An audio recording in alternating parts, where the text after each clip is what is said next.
القصيدة تقول الخدم الكل خدمناها وجربناها ولا واحدة نجحنا فيها. الخدم الكل خدمناها. عديت شبابي مرماجي من حوم الحومة كراي، فمرمات الناس مجاجي والعيشة دخان وتاي، ونمشي نخلي باجاجي يفكوا معون البناي، تطلع لي البرميلة باجي دون ركوبي ماشي جاي، وكريدي عند القهواجي ماني نكردي في الملفاي، وكل واحد في الدار يراجي في مصروفة مني ناي. اللي جاني مرة البسطاجي قال عندك جلسة في ماي، القولي غلطة في كفراجي، في بنية قديمة بناها، اليوم جاني خبر المفاجي، اتكت عرس على مولاها، وتحية كل مرماجي، والناس الكل نحياها، والخدم الكل خدمناها وجربناها ولا وحدة نجحنا فيها.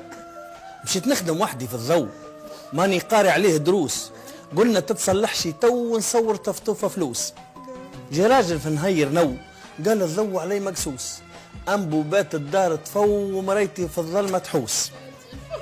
مشيت لقيت نسابة جو كل واحد فيه دفانوس، 9 تحت الحيط كبو، العين تشبح والوجه عبوس، ونوخيك راقي في الجو فوق السلوم منحوس.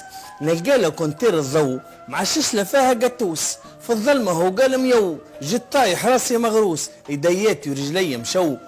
من ساعتها نضلع باها، والخدم كل خدمناها وجربناها ولا وحدة نجحنا فيها.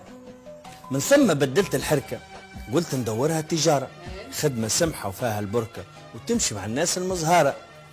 باعت أمي خلاله شركة وهاك جرب خلي لي نارة، تخلي معايا واحد شركة شوفير وعنده سيارة، نجيبوا السلعة من تزركة، ليمو خضرة للخزارة، وكل بيع وشرية تتمركة، وكل واحد يعرف مسوارة.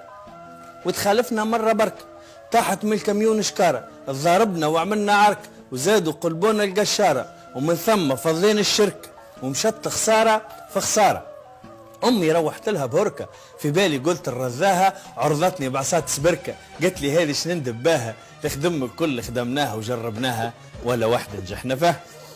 بدلت الدومان فلاح، ما هي الدنيا خذوهات، وخدمة الفلاحة بصراحة يلزمها الإمكانيات، أرض كبيرة فيها مساحة، تراكتور وبرشا حاجات باش تخدم خدمة مرتاحة وتتسمى في المارشيات. ونخيك لا عندي مساحة ولا بير ولا طيوات، باش نخدم عند الفلاح.